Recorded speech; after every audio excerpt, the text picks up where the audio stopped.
امریکہ اور اسرائیل کی ایران کے خلاف جارحانہ جنگ کے بعد ایران نے اپنی اسٹریٹجک ڈیفنس پلاننگ کے تحت انتہائی اقدامات لے لیے ہیں، جن کی وجہ سے اب گلوبل اکانومی ایک سنگین بحران کا شکار ہو چکی ہے۔ انٹرنیشنل انرجی ایجنسی اس نے تجویز پیش کی کہ گلوبل مارکیٹ کو سنبھالنے کے لیے تقریباً 400 ملین بیرل تیل دنیا کے مختلف ممالک کے جو اسٹریٹجک ریزروز ہیں وہاں سے ریلیز کیا جائے۔ انٹرنیشنل انرجی ایجنسی کی تاریخ میں اس پیمانے پر اسٹریٹجک ریزروز کا ریلیز پہلے کبھی نہیں ہوا۔ توانائی کے ماہرین خبردار کرتے ہیں کہ 400 ملین بیرل تیل کا جو ریلیز ہونا ہے، جو بھی گلوبل ڈیمانڈ ہے، اس کے مقابلے میں صرف چند دنوں کی سپلائی کے برابر بنتا ہے۔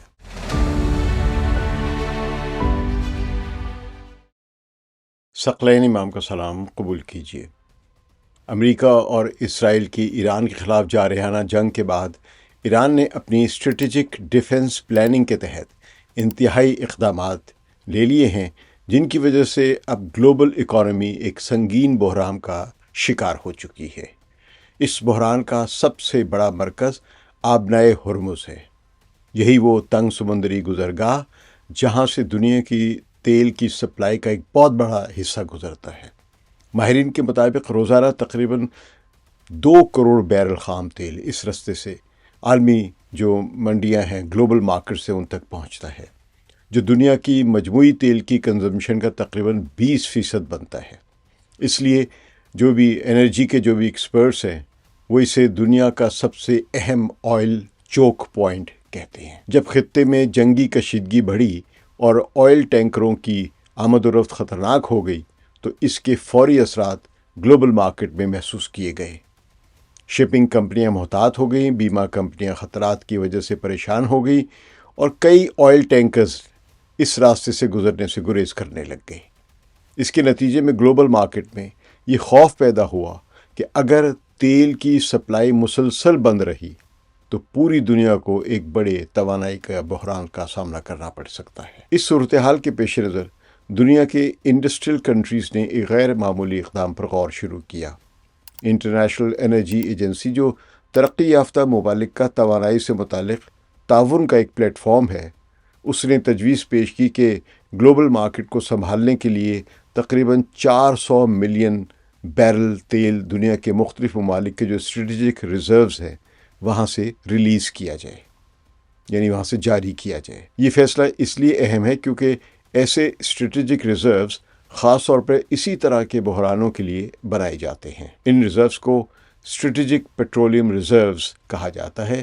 یہ وہ تیل ہوتا ہے جسے حکومتیں زیر زمین یا بڑے بڑے جو بھی ان کے ریزروائرز ہوتے ہیں، ٹینکرز ہوتے ہیں، وہاں پہ یہ ان کو محفوظ کر کے رکھتی ہیں تاکہ جنگ یا ایسی ہی سینکشنز یا پابندیوں یا کسی بھی قدرتی آفت کی صورت میں معیشت کو اچانک جو تیل کی کمی کے بحران سے پیدا ہو تو اس سے بچایا جا سکے۔ اس طرح کے ریزروز کا تصور پہلی مرتبہ 1973 کے عرب جو آئل کرائسس یا عرب تیل بحران جو ہے تھا اس کے بعد سامنے آیا تھا، جب تیل کی فراہمی اچانک رک جانے سے جو ویسٹرن جو اکانومیز تھیں وہ شدید بحران کا شکار ہو گئی تھی۔ اس وقت جو منصوبہ زیر غور ہے اس کے مطابق تقریباً 400 ملین بیرل تیل مختلف خطوں کے ریزرو سے گلوبل مارکیٹ میں لایا جا سکتا ہے۔ انرجی رپورٹر کے مطابق اس میں سے تقریباً 195 ملین بیرل جو ہے وہ امریکہ اور دیگر امریکی خطے کے ممالک سے آ سکتا ہے، جبکہ تقریباً 108 ملین بیرل ایشیا اور اوشیانہ کے ممالک سے اور تقریباً 107 ملین بیرل جو وہ یورپ کے ریزرو سے ریلیز کیا جائے گا۔ یہ بھی بتایا گیا کہ اس تیل کا تقریباً جو 72% جو حصہ ہے وہ کوئی خام تیل کا ہوگا، جبکہ باقی 28% جو ہے وہ ریفائنڈ پروڈکٹ کی صورت میں ہوگا، یعنی پیٹرول اور ڈیزل کی ایک ریفائنڈ صورت میں شامل ہوگا۔ یہ اقدام اس لحاظ سے بھی غیر معمولی سمجھا جا رہا ہے کہ انٹرنیشنل انرجی ایجنسی کی تاریخ میں اس پیمانے پر اسٹریٹجک ریزروز کا ریلیز پہلے کبھی نہیں ہوا۔ ماہرین کے مطابق یہ دراصل گلوبل مارکیٹ کو وقتی طور پر سکون دینے کی ایک کوشش لگتا ہے تاکہ تیل کی قیمتوں میں جو اچانک ہونے والی جو شدت ہے، جو اضافہ ہو رہا ہے، شدت کے ساتھ جو اضافہ ہو رہا ہے، اسے روکا جا سکے۔ دنیا میں اس وقت سب سے بڑے جو آئل ریزرو رکھنے والے ممالک بھی اسی تناظر میں خاص اہمیت اختیار کر گئے ہیں۔ سب سے پہلے ہم چین کا معاملہ دیکھتے ہیں۔ مشرق وسطیٰ کے ایک آن لائن میگزین المیادین کے تخمینے کے مطابق چین کے پاس اس وقت تقریباً 1.3 ارب بیرل کے قریب اسٹریٹجک آئل ریزروز موجود ہیں۔ ماہرین کا اندازہ ہے کہ اگر تیل کی یہ سپلائی مکمل طور پر متاثر بھی ہو جائے تو یہ ریزرو جو ہے وہ چین کی معیشت کو تقریباً 3 سے 4 ماہ تک کا سہارا دے سکتے ہیں۔ تو اس طرح چین کے پاس سب سے بڑا اسٹریٹجک آئل ریزرو ہے۔ اس کے بعد امریکہ کا نمبر آتا ہے۔ امریکہ کے پاس دنیا کا سب سے بڑا سرکاری آئل ریزرو موجود ہے، جسے U S strategic petroleum reserve کہا جاتا ہے۔ اس کی زیادہ سے زیادہ گنجائش تقریباً 720 ملین بیرل ہے، یعنی چین سے تقریباً نصف آپ سمجھے۔ اگرچہ حالیہ برسوں میں مختلف بحرانوں کے دوران تیل جاری کرنے کے یعنی ریلیز کرنے کے باعث اس میں موجود تیل کی مقدار تقریباً 415 ملین بیرل تک رہ گئی ہے۔ یہ تیل امریکہ کی خلیج میکسیکو کے قریب زمین کے اندر محفوظ کیا جاتا ہے۔ وہاں زمین کے نیچے نمک کی موٹی چٹانیں موجود ہیں، جن میں خاص طریقے سے پانی ڈال کر نمک کو گھولا جاتا ہے، اس طرح کے اندر کی ایک بڑی سی کھوکھلی جگہ بن جاتی ہے۔ تو اس زیر زمین کھوکھلی جگہ کو سالٹ کیورن یعنی نمک کی چٹانوں کے اندر غار کہا جاتا ہے۔ پھر پائپوں کے ذریعے اس خام تیل کو ان غاروں میں بھر دیا جاتا ہے۔ کیونکہ نمک کی چٹانیں مضبوط ہوتی ہیں جن سے خام تیل لیک نہیں ہو سکتا، اس لیے تیل طویل عرصے تک یہاں پہ محفوظ رہتا ہے۔ اس کے بعد جاپان کا ذکر آتا ہے۔ جاپان اپنی تیل کی ضروریات کا تقریباً تمام حصہ جو درآمد کرتا ہے، اس لیے اس نے بھی بڑے پیمانے پر اسٹریٹجک ذخائر قائم کیے ہوئے ہیں۔ اندازوں کے مطابق جاپان کے سرکاری اور نجی ریزروز مل کر 300 ملین بیرل سے زیادہ تیل محفوظ رکھتے ہیں۔ موجودہ بحران کے دوران جاپان نے اعلان کیا کہ وہ گلوبل مارکیٹ کو سہارا دینے کے لیے تقریباً 80 ملین بیرل تیل گلوبل مارکیٹ میں ریلیز کرے گا۔ اس طرح ساؤتھ کوریا بھی بڑے اسٹریٹجک ریزروز رکھتا ہے۔ چونکہ یہ ملک بھی توانائی کے لیے درآمدات پر انحصار کرتا ہے، اس لیے اس نے قومی سلامتی کے پیش نظر تیل کے بڑے ریزروز قائم کیے ہوئے ہیں، جو کئی ہفتوں تک ان کی اکانومی ہے اس کو چلانے کے لیے کافی سمجھے جاتے ہیں۔ پانچواں اہم ملک انڈیا ہے، جس نے حالیہ برسوں میں اپنی اسٹریٹجک ریزروز کو تیزی سے بڑھایا ہے۔ وہاں زیادہ نہیں لیکن انہوں نے بڑھایا ہے۔ انڈیا کے ریزروز ابھی چین یا امریکہ جتنے بڑے نہیں ہیں، لیکن نئے ریزروز کی تعمیر کے بعد یہ صلاحیت مسلسل بڑھ رہی ہے۔ پاکستان کے پاس بھی ریزروز رہے ہیں، لیکن آہستہ آہستہ بہت ساری ریزروز کی جو صلاحیت یا کیپیسٹی جو تھی، ایسے جو ٹینکس جو تھے جہاں پہ تیل ریزرو کر کے رکھا جا سکتا تھا، وہ ہماری حکومتوں نے گزشتہ حکومتوں نے خاص طور پہ مسلم لیگ نون کی جو حکومت تھی اس نے ان اسٹریٹجک ریزروز کی تعداد کم کرنا شروع کر دی، اور اس وقت بہت ہی معمولی سی ہمارے پاس ریزرو صلاحیت ہے پاکستان کے پاس۔ خیر، پاکستان اب میٹر نہیں کرتے اتنے بڑے ریزروز کے معاملے میں، اتنے بڑے کرائسس کی صورت میں۔ ان تمام ریزروز کے باوجود توانائی کے ماہرین خبردار کرتے ہیں کہ 400 ملین بیرل تیل کا جو ریلیز ہونا ہے، یہ اس گلوبل کرائسس یا عالمی بحران کا مستقل حل نہیں ہو سکتا ہے، بلکہ زیادہ عرصے کے لیے بھی حل نہیں ہے۔ اگر ہم تیل کی کھپت کو دیکھیں جو کنزمپشن ہو رہی ہے، تو روزانہ 100 ملین بیرل تیل استعمال ہوتا ہے دنیا میں اس وقت۔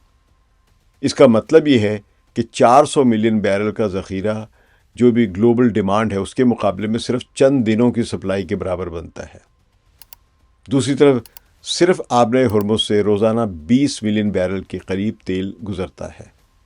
اگر اس راستے سے تیل کی سپلائی مسلسل متاثر رہتی ہے، بند رہتی ہے یا پارٹلی کھلتی ہے، تو اس کی جگہ لینا انتہائی مشکل ہو جاتا ہے۔ یہ جو بھی ریلیز کریں گے 400 ملین بیرل، وہ یہ جگہ پوری نہیں کر سکے گا، کیونکہ 20% تیل ہے وہ اسی آبرۂ ہرمز سے گزرتا ہے جو متاثر ہوا ہے۔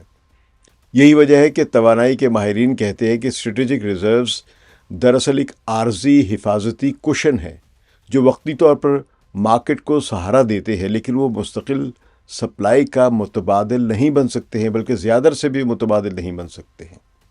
اس بحران کا ایک اور پہلو بھی ہے جس پر عام طور پر کم توجہ دی جاتی ہے۔ اسٹریٹجک ریزروز میں موجود تیل کی قسم بھی ایک اہم معاملہ ہے۔ مثال کے طور پر امریکہ کے ریزروز میں دو بنیادی اقسام کا خام تیل موجود ہے. ایک کو سویٹ کروڈ آئل یعنی کم سلفر والا تیل کہا جاتا ہے، جو صاف اور آسانی سے ریفائن کیا جا سکتا ہے، جبکہ دوسری قسم سور کروڈ یعنی زیادہ سلفر والا تیل ہوتا ہے، جسے صاف کرنے کے لیے ایک زیادہ کمپلیکیٹڈ ریفائنریز کے نظام کی ضرورت ہوتی ہے. اگر کسی ملک کے پاس ایسی ریفائنریز نہ ہوں جو مخصوص قسم کا تیل پروسیس کر سکیں تو اس کے لیے اسٹریٹجک ریزرو سے فائدہ اٹھانا بھی بیکار یا مشکل ہو جاتا ہے. اس لیے توانائی کے تجزیہ کار اس بات پر زور دیتے ہیں کہ اصل حل ریزرو سے ریلیز کرنے میں نہیں، بلکہ جو گلوبل سپلائی ہے، عالمی سپلائی جو ہے، اس کے راستوں کو بحال کرنے میں ہے. جب تک آبلۂ ہرمز کے ذریعے تیل کی قیمت کی سپلائی بحال نہیں ہوتی ہے، گلوبل مارکیٹ میں بے یقینی اور قیمتوں میں اتار چڑھاؤ جاری رہے گا. یہ صورتحال اس حقیقت کو بھی واضح کرتی ہے کہ جدید دنیا کی جو اکانومیز ہیں وہ انرجی کے نظام پر کس قدر انحصار کرتی ہے، انرجی کی ایک مسلسل سپلائی پر. تو چند کلومیٹر چوڑی ایک جو سمندری گزرگاہ ہے، اس میں رکاوٹ پیدا ہونے سے پوری دنیا کی اکانومی، انڈسٹری اینڈ ٹریڈ سب کے سب متاثر ہو چکی ہیں. اسی لیے ماہرین اسے صرف ایک علاقائی مسئلہ نہیں بلکہ ایک گلوبل انرجی سیکیورٹی کا مسئلہ قرار دے رہے ہیں. دنیا کے پاس اس وقت بہت بڑے پیمانے پر اسٹریٹجک آئل ریزرو ضرور موجود ہے، اور 400 ملین بیرل کے ریلیز کرنے سے کچھ عرصے کے لیے ایک سکون بھی گلوبل مارکیٹ کو مل سکتا ہے، یعنی کامنس آ سکتی ہے. لیکن اگر خطے میں جنگ جاری رہتی ہے اور آبلۂ ہرمز کے ذریعے تیل کی سپلائی بند یا متاثر رہتی ہے تو عالمی توانائی کا بحران مزید گہرا ہو سکتا ہے. یہی وجہ ہے کہ دنیا کی نظریں اس وقت صرف تیل کی بڑھتی ہوئی قیمت پر نہیں بلکہ اس اہم سمندری راستے پر بھی لگی ہوئی ہیں جس پر عالمی معیشت کا ایک بڑا حصہ انحصار کرتا ہے. معاملہ صرف تیل کی سپلائی کا ہی نہیں ہے، بلکہ تیل کا جو بحران پیدا ہوا ہے اس نے 2-3 بڑے خطرے پیدا کیے ہیں. ایک تو دنیا کی معیشت کا ساتھ بازاری کا شکار ہو سکتی ہے. دوسرا، آپ مہنگائی دیکھیں گے اور بہت سارے ملکوں میں ہنگامے بھی پھوٹ سکتے ہیں. اور تیسرا بڑا اہم مسئلہ ہے کہ امریکہ کا جو پورا کا پورا ایک اکنامک سسٹم یا فائنینشیل سسٹم جو ہے، اس کے متعلق ایک ماہر نے کہا تھا، اور وہ حقیقت ہے، کہ وہ ایک پونزی سسٹم ہے. یعنی ایک ایسے ادھار پر چل رہا ہے کہ جس میں اور پیسہ انویسٹ کرتے جائیں اور اسی سے وہ چل رہا ہے. اگر اس میں پیسہ آنا بند ہو جائے تو یہ امریکہ کی معیشت کولیپس کر جائے گی، بینکرپٹ ہو جائے گی، تباہ ہو جائے گی.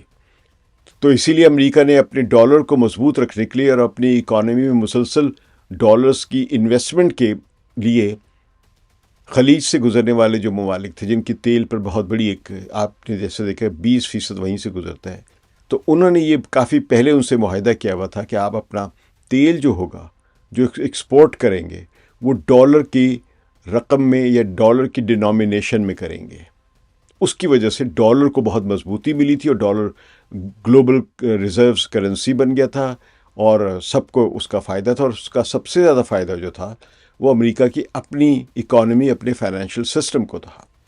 تو اب جب یہ تیل بند ہے، اور خاص طور پہ جب یہ بھی ایک اشارہ مل رہا ہے کہ ایران اب یہ کوشش کر رہا ہے کہ آبلۂ ہرمز سے جو تیل کے آئل ٹینکرز وغیرہ یا وہاں سے جو ایکسپورٹ ہو خلیجی ممالک کے ریفائنریز سے، وہ اب ڈالر کی ڈینومینیشن میں نہیں بلکہ چائنیز کی کرنسی یوان کی ڈینومینیشن میں ہو، تو یہ ایک بہت بڑا شفٹ ہے اور یہ امریکی اکانومی کے لیے بہت بڑا خطرہ ہے.